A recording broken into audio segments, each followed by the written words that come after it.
పాకిస్తాన్లోని ఏ ప్రాంతంపైనైనా దాడి చేయగలమనే స్పష్టమైన సందేశాన్ని ఆపరేషన్ సింధూర్ ద్వారా భారత్ తెలియజేసిందని అమెరికా మాజీ సైనికాధికారి యుద్ధ నిపుణుడు జాన్ స్పెన్సర్ అభిప్రాయపడ్డారు.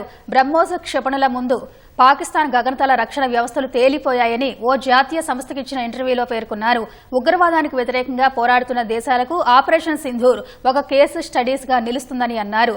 ఉగ్రవాదాన్ని పెంచి పోషిస్తున్న పాకిస్తాన్కు ప్రపంచ దేశాలు తగిన రీతిలో బుద్ధి చెప్పాలని డిమాండ్ చేశారు. పహల్గామ్ ఉగ్రదాడికి ప్రతీకారంగా భారత్ చేపట్టిన ఆపరేషన్ సింధూర్పై అమెరికా మాజీ సైనిక అధికారి కల్నల్ జాన్ స్పెన్సర్ ఓ జాతీయ వార్తా సంస్థకిచ్చిన ఇంటర్వ్యూలో తన అభిప్రాయాలను పంచుకున్నారు. పాకిస్తాన్ వినియోగిస్తున్న చైనా తయారీ గగనతల రక్షణ వ్యవస్థలు బ్రహ్మోస్ క్షిపణుల ముందు తేలిపోయాయని అన్నారు.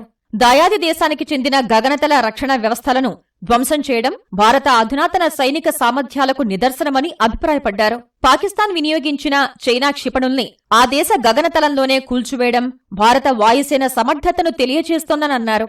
ఆపరేషన్ సింధూర్ ద్వారా భారత్ తన లక్ష్యాలను చేరుకోవడంతో పాటు పాకిస్తాన్ దాడులను సమర్థవంతంగా తిప్పికొట్టిందని చెప్పారు. భారత్ దాడుల్లో పాకిస్తాన్ సైన్యానికి భారీ నష్టం వాటిల్లిందని తెలిపారు. ఉగ్రవాదుల లక్ష్యంగా భారత్ చేపట్టిన దాడికి ప్రతిగా పాకిస్తాన్ డ్రోన్లు క్షిపణుల్ని ప్రయోగించడం సరైన చర్య కాదని అన్నారు.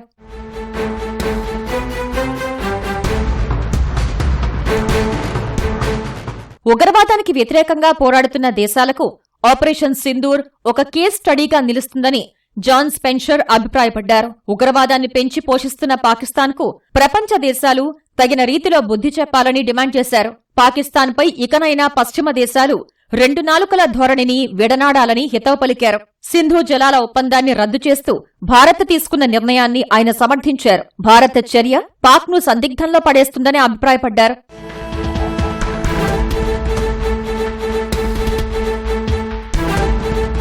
ఆపరేషన్ సింధూర్లో భాగంగా భారత్ దేశీయంగా తయారు చేసిన ఆయుధాలను వినియోగించి ఉగ్రవాద స్థావరాలను ధ్వంసం చేయడంతో ఆ రంగ షేర్లు దూసుకువెళ్తున్నాయి. గత 3 రోజుల్లో నిఫ్టీ డిఫెన్స్ ఇండెక్స్ 10% పైగా పెరిగింది. వారం రోజుల్లో Cochin shipyard, BDL, Mazagon dock ship builders షేర్లు 10 నుంచి 35% పైగా పెరిగాయి. అదే సమయంలో పాకిస్తాన్ ఉపయోగించిన చైనా ఆయుధాలు, గగనతల రక్షణ వ్యవస్థలు సరైన పనితీరు కనబర్చలేకపోవడంతో చైనాకు చెందిన రక్షణ రంగ షేర్లు 5 నుంచి 10% పడిపోయాయి.